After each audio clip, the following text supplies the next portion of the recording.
Sagot ko rito, pagpasok labas lang dito eh. Taas baba lang ang taas baba. Yung sa ano nga eh, dito, yung sa may taas, sa may syudad, napasukan nyo rin yun eh, kahit maliit yung ano.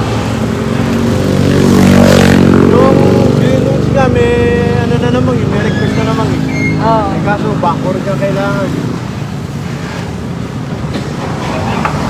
Makatapos ko yung sandusan. Sana mapaliit mo. Makikita mo kapin. Malalim na. Yung nakuha namin tambak ko. Kayo ba naglinis nung man-made Nabundok creek? na eh. Yung sa ano, oh hindi, DPWH. Saan? Yung man-made creek dyan sa may, di ba, pag tumbok dyan, yung pakaliwa, yung kahabaan nun. DP yun. Naglagay DP. sila ng sheet pile dun. Sabay linis na rin. Dito nag-sheet pile na rin dito eh. Apo, Dito yan sa rin. kanto ng kalikuan, yung nasira, ay nabuhay. Dapat kapor namin, bakit tagulan. Okay, tamang preparasyon lang talaga. Pero pwede yun kuya, dito yung kalsada nga pala ng Dupax 1, gawin na nating detention tank kaya, yung kahabaan na yun. Huwag na nating tambakan yung gitna, pwedeng ihalo na yun para pwedeng doon ang tapon kapag ka medyo marami-rami yung tubig. Para bukas ang gitna. Yung green yung green field ba yun? Green field. Nagbabahan na naman. Oo. Kasi natakpang na naman yung hinukay namin. Ba't binakurang yun? Saan Alin? pa nila yun? Yung hinukay natin Hindi, doon. binigyan po natin ng notice ng barangay. Alam mo, nagbigay na kayo ng notice, nagkasabay Nagtaka lang ako, tayo bakit- eh. Bakit lumabas sila? Paano natin mahuhukay yun eh? Yung mahukay namin yun, lumusot yung tubig doon. Yun talaga yun, doon ang gagaling. Kasi minsan, kapag mas mababa kasi yung green bill, yung mga galing pa ng mga natingan ng pang ganun eh, sa kanila pa tapo ng basta puno eh. Kaya good morning po sa sa ating lahat. Sama po natin ang ating napakasisipag na mga engineering staff ng munisipyo. At nag-dredging operations dito sa ating Taytay River.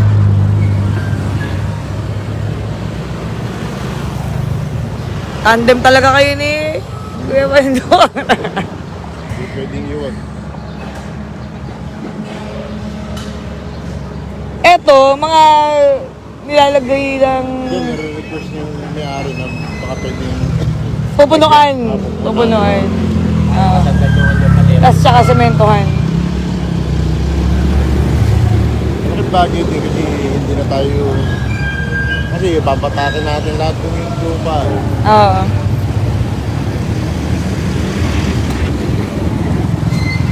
Ayan, Tito. Oh, mag-hi ka daw muna. Good morning. Morning po. Ayan. Boss, Morning. yung wantahan nyo kulang. Walang kape.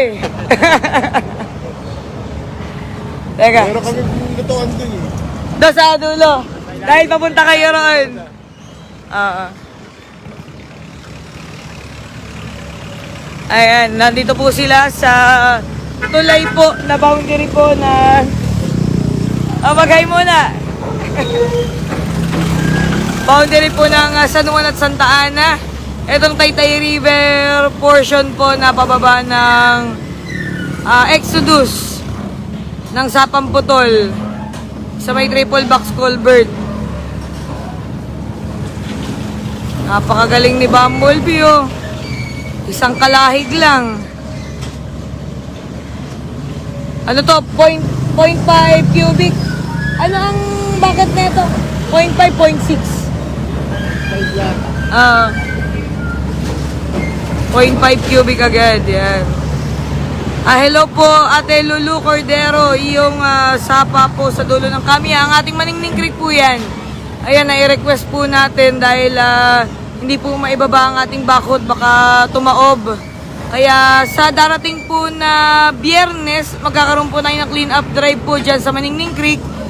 And nirequestan po natin ang ating engineering office ng munisipyo at si Mayor Alan De Leon ng tayo po ay mababaan po ng backhoe para yung paglilinis po natin ay masabayan po ng pagpapalalim.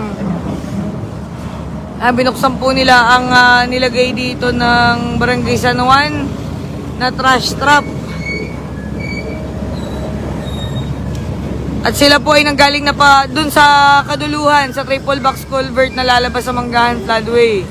At nasilip din po natin yung man-made creek na nagtatraverse parallel sa Manggahan Floodway, clear of water lily. Kaya sana makapaghanda ng maigi sa darating po na tag-ulan.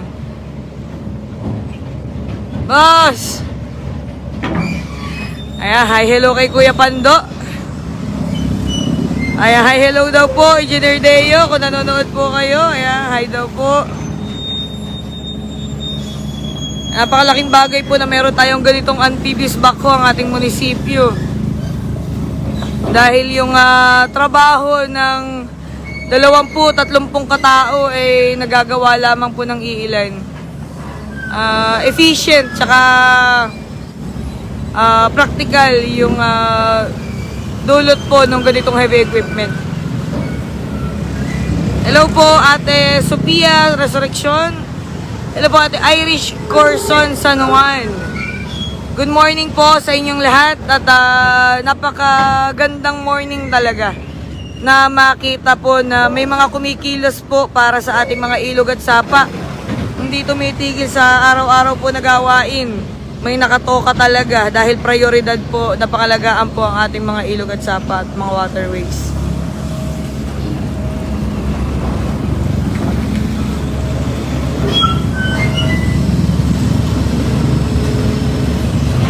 Yan na po ang ating bantay dito sa Taytay River, si Bumblebee. Tama ba, Mayor Alan? Bumblebee ba pangalan nito? Dito sa Taytay River, siya na yung akyat baba. At sisiguraduhin na malinis, malalim at malapad. At matatanggal yung mga island na nakakaharang po sa daloy ng tubig. Ate Lorna Jacinto Perez, good morning. Good morning po Kuya Marwin. Shoutout po sa San Juan family, Ate Irish. Kamusta po? Ano po, Kuya Remar Bartolo. Hello po, Attorney Kim Mongan. Good morning po. Ayan, nagagahan na po ba tayong lahat?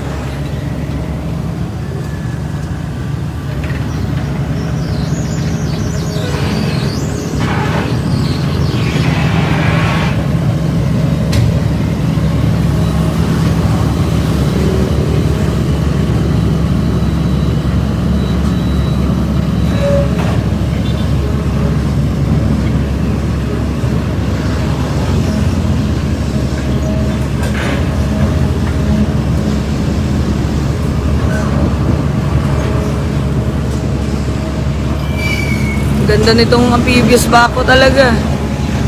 Long arm pa. Kaya mas malaki yung potential na magamit pa siya sa ibang mga project na munisipyo.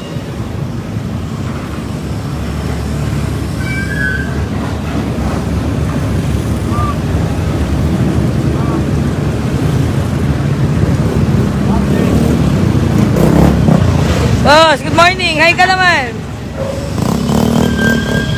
Boss, good morning!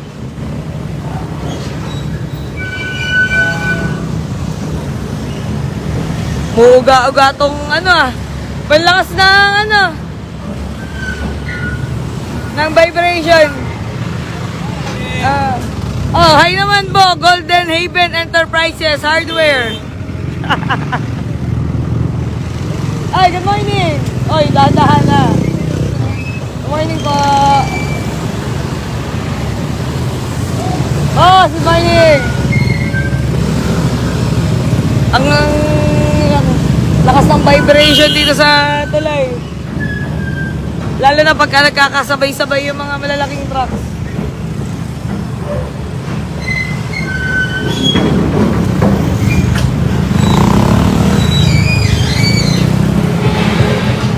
Hello po Ate Menchang de Belen. Ako, mainit din po dyan sa kinalalagyan ninyo. Sumama ka po ba? Kila Cherry White.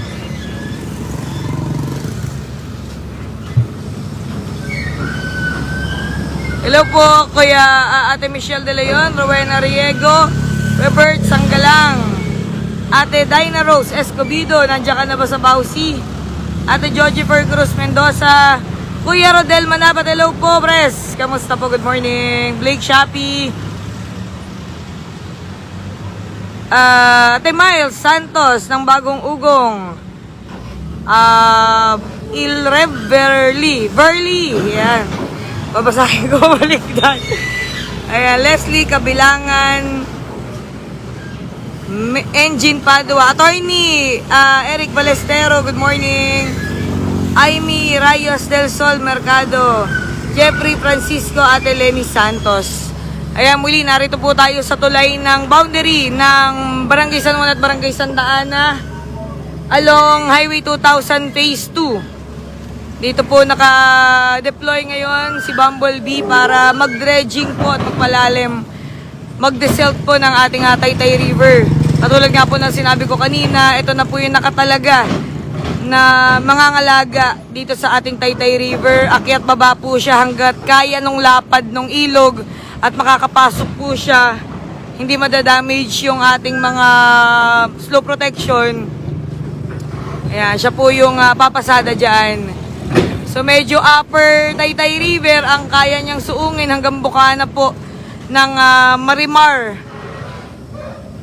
Very thankful tayo kasi ang Barangay Santa Ana po talaga ang isa sa natutulungan po ng ganitong gawain ng pamahalaang bayan dahil tayo po yung may lowest elevation po dito sa ating bayan ng Taytay. At yung tubig po galing sa Kabayanan, galing sa floodway, ay dumadaloy po dito po sa Maningning Creek. Dito. Kamusta po? Good morning. Ito, walang magawa sa buhay. Hindi, mag-hi ka muna. Dito go. Hi po, good morning. Naka-live po tayo. Oh, good morning po sa inyo lahat. Good morning. Pinapakita lang po natin yung mga efforts po ng ating munisipyo araw-araw. Napakalaki. Hindi man nakikita ng iba pero tuloy-tuloy po nilang ginagawa at ginagampanan. Napakalaki. Yeah, si Atty. Balestero ang nanonood eh. Nagulat ako. Good morning, Atty. Habang nag-breakfast ako, nagkakape. Napakalaki ko na. Opo, sabi ko nga po dito, ang Barangay Santa Ana ang talagang number 1 beneficiary nito. Kasi Maningning Creek, dito dumadaloy. Itong Highway 2000, dito dumadaloy. Lahat po. Eh ako nga, papasalamat nga ako kasi nabalikan ng lumabas kasi yung pundasyon ng bakod ko. Oh! Dahil nung mag-recrap, hindi pinalik Yung pinaghukayan. kaya. Kaya pinag-usapan ko si Panto. Diyan na ilagay. Oh. Eh magagandang palambak na mga nahuhukay, bato-bato, Oo nga, mga pinagtibagan. Nung ginawa yan dito, yun, yung mga nabagsak na ganito. Hindi nila tinanggal. Ah, Yung mga iskombro na naka-recrap. yun din ang nahuhukay. Kala ko nga nung una, tatanggalin nila ba, iniwanan ng gano'n. Kaya kapraso mula sa ating, taas ang Tumataas. tubig sa bayan. Kasi nga, naipit din dito sa tinambak nilang lupa. No? Eh siguro hindi sila nakapag-provide ng mga ganitong equipment. Hindi nga parang nagmamagaling mag-sheet piling. Eto, magaling sumargo yan si Pando. Minsan, pwede kang dito iparada na lang yung truck. Ganun-ganun na lang. Ganun na yun.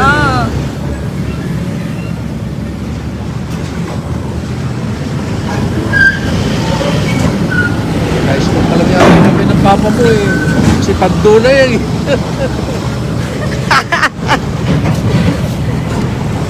Totoo. Naririnig ko na yung FTJ na yan. Sa serbisyo talagang subok na. Sabi ko nga, paano nailusot sa ilalim? Pinalalim pala muna. Na-discard na naman doon. Lusay. Pinalalim. Siya ka nilusot. Galing nga eh. Sa mga talon, allowance.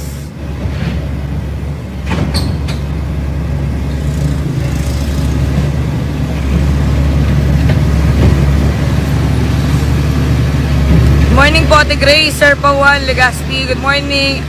Tita Erlene Pababero. Bornido Alanab Jacqueline. Good morning. Good morning, Fredan Laguartilla. Insan Christian De Aquino.